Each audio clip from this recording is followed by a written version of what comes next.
آج بات کرتے ہیں اس واقعے کی جب دنیا کی سب سے عظیم سلطنتوں میں سے ایک عباسی خلافت کا دارالحکومت بغداد منگولوں کی تباہی میں اقبال کا نشانہ تھا۔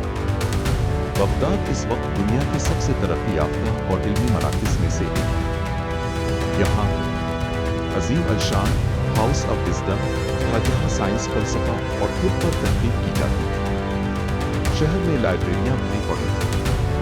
عباسی خلفاء نے اس شہر کو علم و ثقافت کا گہوارہ بنا دیا، لیکن یہ سب کچھ زیادہ دیر تک نہ چل سکا۔ چنگیز خان کے پوتے ہلاکو خان نے 1258 عیسوی میں بغداد پر حملہ کرنے کا فیصلہ کیا، جس نے 2 لاکھ سے زائد فوجیوں کے ساتھ بغداد کا محاصرہ کیا۔ عباسی خلیفہ المسیسی نے مذاکرات کی بجائے ہلاکو سے رحم کی بھیک مانگی، لیکن وہ پہلے ہی شہر کو تباہ کرنے کا فیصلہ کر چکا تھا۔ 10 فروری 1258 عیسوی کو منگولوں نے بغداد میں قتل و غارت شروع کی۔ لاکھوں لوگ تحقیق کر دیے گئے، عورتوں، بچوں اور بوڑھوں کو بھی نہیں بخشا گیا۔ بغداد کی مشہور لائبریریاں جلا دی گئیں اور دریائے دجلہ کا پانی سیاہ ہو گیا کیونکہ کتابوں کی روشنائی پانی میں گھل گئی تھی۔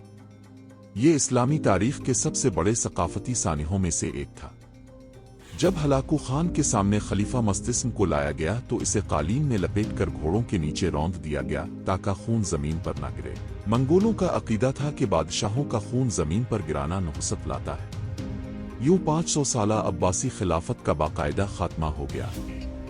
حملہ نہ صرف بغداد بلکہ اسلامی تہذیب کی تاریخ میں بھی ایک المناک موڑ ثابت ہوا۔ یہ واقعہ تاریخ میں ایک عبرتناک باب ہے۔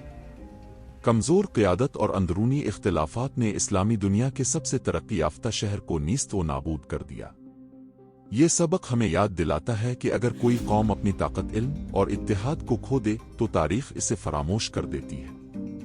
یہ تھا دنیا کے سب سے بڑے تہذیبی عام میں سے ایک کا دردناک قصہ، جب بغداد کا روشن چراغ ہمیشہ کے لیے بجھا دیا گیا۔